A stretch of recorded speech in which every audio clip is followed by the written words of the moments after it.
Welcome to the 14th and final game of the Fide World Chess Championship match 2023 between Ding Liren of China and Yan Nepomniachtchi from Russia. After 13 games, both the players are tied with 6.5 points each. Both the players have won 3 games and they have drawn the rest of the games amongst themselves. The winner of this game will be the new world chess champion. So we are at the fag end in the last lap of the world championship match. And it is worth comparing this world championship match, the FIDE World Chess Championship, with the FIFA World Cup football final, where Argentina and France played a very interesting final match with both teams having scored 3 goals each, and the match is entering the final phase. Let us see whether it will be a cliffhanger or whether the game will go to a tie break. Ding has the advantage of starting the game with white pieces. He played d4. Knight f6, c4, e6, knight c3. Once again, we have to see whether Nepo opts for Queen's Gambit declined or the Nimzo Indian defense. Nepo played Bishop b4, which is the Nimzo Indian defense. And here White played e3. We have seen these moves in the previous game of the same World Championship match. And here Black castled. And the first important moment of the game, instead of a3, which Ding had played in the previous game, which was very interesting. And there, well, a3 is called the Zamish variation of the Nimzo Indian.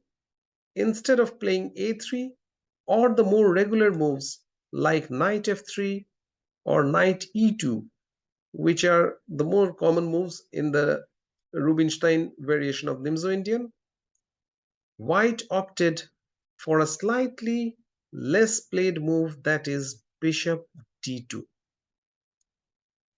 Well, I have my personal emotions attached to this move because this move looks a harmless move. It's a very modest move which doesn't look so good because, well, the bishop really doesn't belong to this square. It blocks the d file and it is not very actively placed on either this diagonal or on the long diagonal. Why does White play bishop d2? Well, as we have seen in the previous game, after a3 and after a possible exchange of bishop and knight, when White pawn comes to c3, the c4 pawn is slightly vulnerable. Black would attack the pawn as he had done in the previous game with bishop a6, knight to a5, and so on. So this pawn is slightly weak in several variations of Nimzo Indian defense, where Black captures the knight with the bishop and White recaptures the bishop with the pawn. The first point behind bishop d2 is if Black ever captures the knight, White will take back with the bishop. So instead of having a weak pawn, the bishop would go back, will get a very dangerous diagonal, and White will have some advantage. The second point behind this move is, of course, to mobilize the queen side by planning to play rook c1 or maybe rook d1 in future. So it is a modest developing move. And the reason why I said I have my personal emotions attached with this move is that one of my best friends, Grandmaster Sandeepan Chanda, is the player who is responsible for popularizing this move. It was never played at the top level until about 15 years ago. Sandeepan started analyzing this move, and I recall that in those days we had lengthy discussion discussing the ramifications of bishop d2, which looked harmless at first sight. So we took a long walk along the streets of southern parts of my city, and we discovered lots of interesting ideas. And when Sandipan started playing this move, many grandmasters who were avoiding mainline theory, they also followed his footsteps and they also took up this move. And we never knew that it will be adopted by a player of stature of Ding Liren, and that too in the decisive game of the World Chess Championship match. So I would prefer to call this variation named after Sandipan, because he is the guy who is responsible for popularizing this move. Anyway, it is not such a dangerous move, and black played quite sensibly. He played d5 when white went a3. Black avoided the exchange of bishop because this bishop is better than the d2 bishop, which is not doing much. So it went back. Black played knight f3, white played knight f3, and black played c5. So we have all the pawns in the center, symmetrical structure. And one of the main ideas behind bishop d2 is we have to activate this bishop through either this diagonal from a1 h8 or c1 h6. The d2 bishop doesn't fulfill either of the tasks, so white usually responds dc5 against c5 so that the bishop could go to c3 at the right moment and get back to its best diagonal. Black took bishop c5 and white played queen c2. Well, one of the ideas is he waits for black to take on c4 so that he could recapture the c pawn in one move instead of having to move the bishop twice. So that is why he refrained from playing the bishop move and he played queen c2. Black took dc4, white took back with his bishop, and now we have a position where both sides have symmetrical pawns and they don't have c and d pawns. Now, what should we plan exactly in these type of positions? If the pawn structure is symmetrical, both sides have same type of pawns, then the player who has better pieces will have the advantage. Here, both sides will try to activate their pieces, put them to the best squares so that they can claim they have advantage, because with same pawns, it's the pieces or the placement of pieces which matter. Now, there's a small question whether white would go for long castle or short castle. Since he has kept his king for some time in the center and he had played the move queen c2, but white went for rook d1. Perhaps long castle would have been too risky. I mean, white would have plans of attacking the king on the opposite side, opposite flank by advancing his pawns, but then his king is also in an open file and black would have a big counterplay. So he played rook d1, which places the rook opposite to black queen. Black played bishop e7, which is uh, an interesting prophylactic move. I mean, he could have played b6, trying to activate his bishop, or a6 with the idea b5 and then subsequently bishop b7. But perhaps he is anticipating that white would play knight e4, offering to exchange this c5 bishop, which is a useful piece, and vacating the c3 square for his bishop. So anticipating knight e4, he played bishop e7. He moved his bishop in advance. And here, instead of simple plan of castling, which would have led to a fairly equal position, white took a very interesting option. He played knight g5. This move looks scary at first sight because white keeps pressure on h7. But at this point, black has the knight on f6 securely defending this. But if white manages to dislodge this knight, then he will have the dangerous queen h7 checkmate. At this point, black played h6 to move away this knight from g5. So knight e4 would have been a very natural choice, which would aim to exchange most of the pieces, and the game would be equal and slightly drawish, because as we know that both sides have similar pawn structure with the pieces disappearing from board, the game will be heading towards a possible draw. And remember, this is the final game. The winner would become the world champion, or the game would head towards tiebreaker. Here, white played a very interesting move, h4. Well, this gives white's intention that white wants to attack desperately on the king side and would like to make the 14th game a decisive game. His idea is he's sacrificing a knight, which black dare not take, because if he takes this, white will open the h file and the queen would threaten to checkmate black if black moves his knight away. Otherwise, white will take the knight with his pawn and he will have a very good attacking position. So this is a piece sacrifice which black declines by playing queen to c7, attacking the bishop.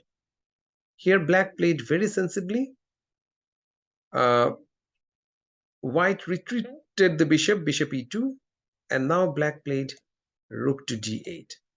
Well, there is something to be said about bishop takes e6 instead of retreating.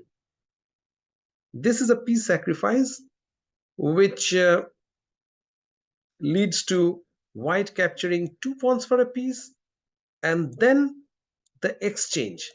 So that would leave white with 1 rook and 2 pawns for black's bishop and knight. Who has the advantage in such situations? Well, materially it is uneven. We can say white is doing fairly good because rook and 2 pawns are at least as good as 2 pieces. But white lacks coordination of the rooks.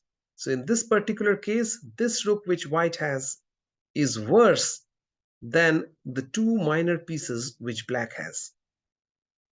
So it is safe to assume that black would have better chances if the game went like this. Therefore, white refrained from playing bishop e6 and he went bishop e2 instead. Black played rook d8.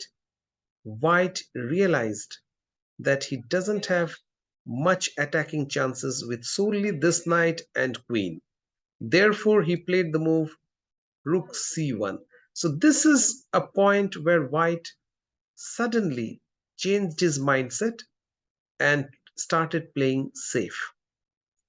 Well, if he had to play safe, then there was a point behind playing the move directly to rook c1 and not to d1, and avoid playing h4 altogether and opt for castling. So this is where I think tension was the reason why players were unable to make the mind. He went for attack and then later suddenly he opted for safety. But thankfully the position is still tenable. No damage has been done. Black played knight f8. He makes way for the bishop to develop and overprotects the square h7 so that he can move the knight without worrying about getting checkmated. Here, white played knight ge4. As I said, white changed his mindset and now he is going for safe moves. He wants to exchange some of the pieces. Black played knight e4, knight e4, queen c2, rook c2.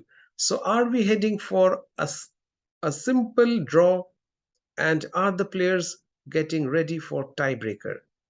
Let us see. Black played bishop d7. This move aims to develop the bishop through a very good diagonal, and well, black would try to put some pressure in white's position because the move h4 has turned out to be a small weakness. Here, white is unable to castle and bring his rook quickly because that would leave the h4 pawn undefended. So he went ahead with the move bishop to b4. Here, this is a very interesting moment of the game. White could have played rook c7, attacking the b pawn. And it is worth noting that the most natural move by black, bishop c6, would leave the bishop on e7 unguarded. Okay, of course, black can take back with the knight, but then he has lost a very useful bishop for the knight. So in that case, black might have to play with something like rook b8, and later, well, only later after defending the bishop, play bishop c6, and black is comfortable. But instead of playing rook c7, white went bishop c4. It seems to me that white was at this point somehow changed his mindset and he wanted to quickly draw the game by exchanging black's active bishop. But in the process, he inflicted a double pawn upon himself. The b pawns are weak, and that allows black to play for some advantage in a position which was almost equal. Now he played bishop c6. The knight cannot move because apparently the g2 pawn is lost. So here, of course, faced with the decision what to do with the knight, how to defend this knight, white, he avoided playing moves like f3, which is a positional blunder because in long run, white's scattered pawns are so weak that they could be captured by black. And of course, whenever you have similar pawn structures, the squares in front of these scattered pawns are also weak squares where the opponent's pieces can sit without worrying about being driven away. So, well, this would have been very good for black. Therefore, white played a very interesting move, that is knight to c5, apparently sacrificing the g2 pawn, which black took. White played rook g1, black retreated his bishop, and now white pushed away the bishop first by playing e4 and then by playing b5, and finally, without the bishop on this diagonal, white recovered the pawn which he sacrificed. Well, in this position, which has stabilized, both the players have completed their forced moves. Now, if we judge properly, we will find that black has slightly better pawn structure. White has a double pawns which are weak, which cannot be supported by any pawns. And white has a lone pawn on h4 and some weak squares on f4, especially f4, because we don't have a g pawn to control f4 square. So that gives black a very small advantage. Well, at this moment, the rook on d8 is attacked, so he played rook d4, attacking e4. White played rook c4 instead of f3. Had he played f3, that would have left the dark squares, especially this and this squares, slightly weakened. So black could have played this move with the idea of moving his knight to f4, and he would really press for a win. But white played rook to c4, after which black avoided the exchange of the rooks because he has sensed that he has some advantage. He will have to preserve his pieces and try for well, something concrete. White played knight c5, attacking the rook. The rook went here, indirectly putting pressure on the knight. He is planning to play something like rook c8, pinning the knight because the rook will be left without sufficient support. So white played rook c3, not only keeping the rook on a more protected square, but also planning to shift or swing the rook to the king side if necessary. Black played rook c8, attacking the knight. White, here white could have played, he played the move b4, defending the knight, but there was a logic behind playing rook g3 first. This was a very interesting move. White would have threatened checkmate on the king side. Had black taken the knight on c5, white would play check, and after king h8, rook check, and it's a very nice double rook checkmate. So that could have been an option for white, but then of course black would play something like g6, and again white would have to protect or defend the knight. If the knight moves, black would play rook c1 check or rook c2, and he would have possession of a very important open file. So black would have some advantage, but the move rook g3 was an interesting option. Instead, white played b4, which is the most normal way to defend the knight, and black played a very instructive move, that is knight to d7. Well, it is a very logical move that we should exchange our least active piece. The knight on f8 is a passive knight with the most active piece of our opponents. So knight d7 basically aims to remove the most active knight and contest the c file. Well, here white played rook g3. So if he had this idea, he could have well played this move one move earlier. He played rook g3, and I think this is one of the very important moments of the game where black should have played simple move g6 instead of the move he chose. Well, it is very important to note, and I'm sure Jan knows this, but he must have seen something deeper, and he had to take some decision. So he took knight c5, allowing white to capture this pawn. Well, it is very important to note, and this is for all students of chess, that whenever you have advantage, we should not exchange our pawns, because if we exchange most of our pawns and we have advantage, our opponents will have the liberty to sacrifice his piece for the last pawn. He may sacrifice his knight for the last remaining pawn and get a theoretically drawn position where a lone knight will not be able to checkmate. But if we preserve more pawns, we have more chances of promoting our pawns to queen. So g6 would have been a nice move, and now white would have to take decision what to do with his pawns on queen side. Now here black played directly knight c5, after which white took back. Black captured the pawn, he has to, otherwise this pawn is dangerous, and white recovered the pawn. The king went to f8. Even here black has some advantage based on the fact that he has possession of a more important file on the queen side, and this b pawn is weak, and there is a possibility of black having a pawn which is a passed pawn and which will be very dangerous.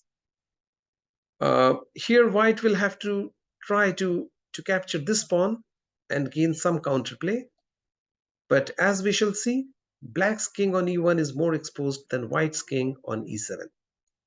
Here white played bishop to d3. Basically he's covering this square. Black could have played rook c2 or rook c1 check, followed by rook c2 with good position. So he played bishop d3. Black played rook to d8. White defended the bishop by playing king e2. There was a point behind playing king to d2. Although this looks like a blunder because black can capture this, and it seems the bishop on d3 is lost. But then white would have a saving tactics, that is rook g8 check, exchanging the rooks first and then exchanging the bishop, and we have a rook pawn endgame which is very similar to which happened in the game, and black has an excellent chances to draw from this position. Sorry, white has an excellent chances. As we shall see, it was a very similar position in the main game. But white played king e2 that allowed black to play rook c3, putting pressure on this. White first played rook check, and then he defended his bishop with the rook. Well, it is black to play, and this is a point which I believe black missed his chance to win the game or to maintain very big advantage. Well, had he played the correct move, maybe he could have sealed the World Chess Championship in his favor. Jan played e5. And as it has been the trend in the whole World Championship match, that Jan has played quite brilliantly, but he has played quite fast, and he has not paused where he should have taken more time. So this was a position where he could have taken about 5 to 10 minutes, and he should have found out the right move, which is rook to b3. Well, black's idea is to somehow surround this pawn and capture this pawn first by improving the position of his rook, and in the subsequent endgame where he would be a pawn up, he would have better pieces, and he may even win the second pawn because of his good pieces. But here he played e5 very quickly, allowing white to play a brilliant move, a brilliant sequence, and get a draw by force.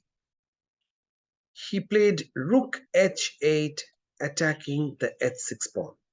So one of the reasons why black had played e5 is he fixed the opponent pawn on e4 so that the bishop is bad, white's bishop is quite bad, and he opened the rank for the rook to defend the h6 pawn as well as shift on the queen side. It looks good, but white has a concrete way, a forced sequence of getting a draw from this position. So I'm sure black missed white's sequence, otherwise he might have opted for something like rook b3, which we shall see why rook b3 was so good. Well, white played rook h8, attacking the h6 pawn. Black played rook d6, defending the h6 pawn. And now it is white to play and draw. The students of chess may pause the video and try to find out how white or how Ding Liren managed to find a brilliant resource and save the game, one of the most important games of his life, from this position. Well, he sacrificed his b pawn by playing b6. What is the idea behind the sacrifice? Well, it vacates the b5 square for his bishop so that white can move on b5 with a gain of time, and it will result in discovered attack with his rook. Black's rook could be captured. So he played b6. When black captures the b6 pawn with his rook, he has to capture. Now white would play another great move, rook e8 check, forcing the king to go to e8, and finally white's main idea, that is discovered check with the bishop. That is why he had played pawn to b6, and that is why it was important for black to have his rook on b3, so that in this type of situations could have captured the bishop with either this rook or even that rook supporting this rook on b3. But on c3 the rook is undefended. So after black captured, white captured this rook, and we have an end game where black is a pawn up, but as we shall see, rook end games are drawish in nature. If if white defends properly, he can manage to get a draw, which we shall learn in this from this game, how to draw from a pawn down in rook endgame. Well, another thing to notice is the advancement of this pawn on e5 has basically closed this rank for black. So had the pawn been on e6, black might have switched his rook to h5, attacking the h4 pawn. Well, so this is a drawish endgame, but it's very instructive to note how white defended. Now, there are 2 or 3 very important lessons from this position. Black played king d7. He wants to bring his king up so that it can protect or support the passed a pawn, the extra pawn which black has. White played rook f3. This is very important to note. White swings his rook back and forth, not allowing the king to go here. So one of the important themes to keep in mind in such endgames is that the rook would harass the opponent king and force the opponent king to take such squares which are passive squares, which would help the defender to defend. So here, instead of black continuing with his plan, he had to fall back to defend f7. And now white again switched here. He wants to, well, get to 7th rank. Black played a5. He can't do anything. He can't go back because again white would attack the f pawn. So after a5, white played rook c7, and we arrive at the next most important uh, theme of rook and pawn endgame. That is, well, again white checks, harasses the king. It is forced to go here to defend this pawn. So having put the king on the edge, now theme number 2, placing the rook behind the passed pawn. This is very important. So with this, white will monitor this pawn. It will prevent the pawn from advancing as well as maintain attacking chances on the other flank. So white is quite active.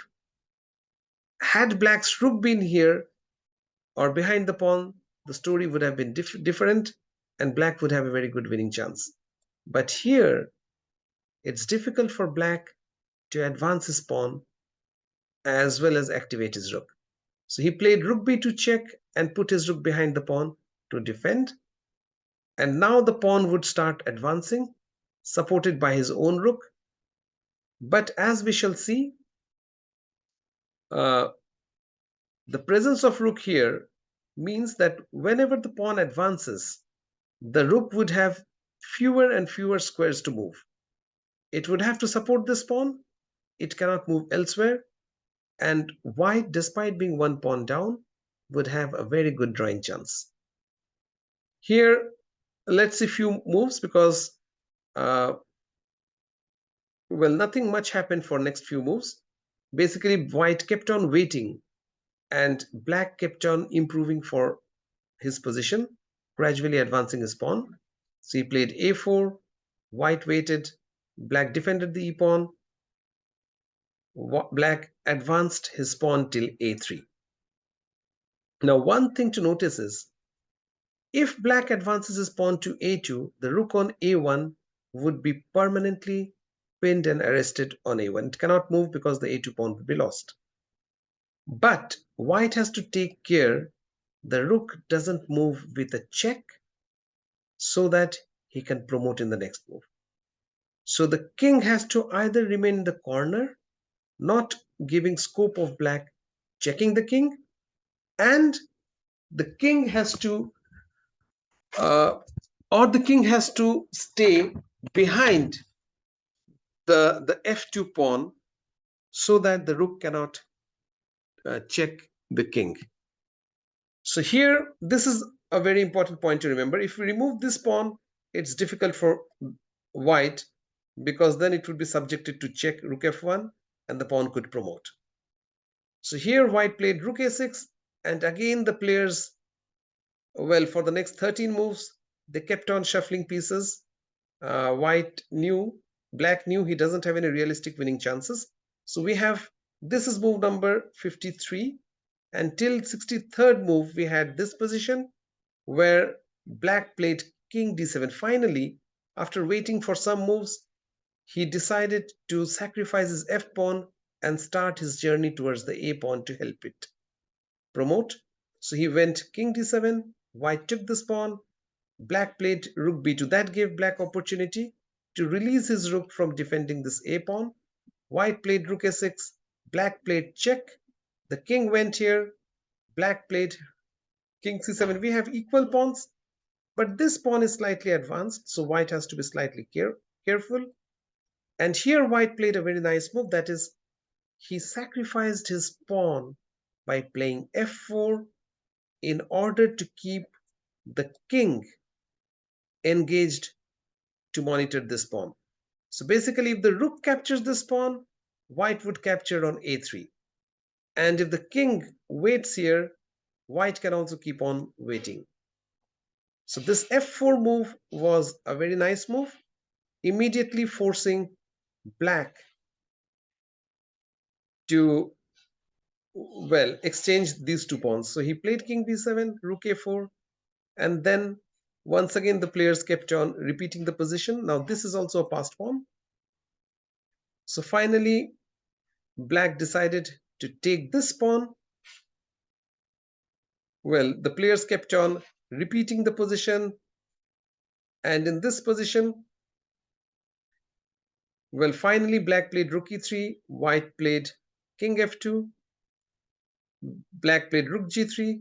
So you see both the players, white was simply waiting, and black, well, he was waiting for white to make some mistake. So basically in this position, white managed to push the pawn to a6, and well, anytime black captures this pawn, white would take this pawn. So that would be a very equal position, drawish position, because black's extra pawn is almost meaningless. So here finally, black couldn't do anything. He had to take this pawn. White took rook a3, and the final moves were rook g6. White has to be slightly careful. King g3 is a blunder because black could win the rook. He played king to f2. Black played rook g4. White went rook a5. Black played rook h4. White went king f3. Although it's two pawns down, but white would recover this pawn, and black will be left with a helpless pawn on h4. So finally the game ended, black playing king e7, rook f5, king e6, rook f4, and the players exchanged the rooks and agreed to play the tiebreaker match, which takes place tomorrow. So this was a game where nothing much happened in the end game, but we had a few very instructive moments, especially of white placing his rook behind the pass pawn to monitor pawn's movement, and then another very important moment of white sacrificing his pawn f4 in order to tie the king down to defense of this pawn. So these were the important decisions which white took and very safely managed to draw this game. So perhaps black will be reviewing his, chances that he missed, chance to play rook b3 and keep pressure in white's position. He could have probably won had he played this move. But anyway, it was a very nice game. Both players took chances. And finally, we have a very well-deserved 3-3, exactly what had happened in the FIFA World Cup football tournament, where the match went into tiebreaker and we had a very interesting penalty shootout. So let us see what happens in the penalty shootout between Ding and Ian. I shall be back with highlights of the tiebreaker games and with the news of the new world chess champion. So goodbye and thanks for watching.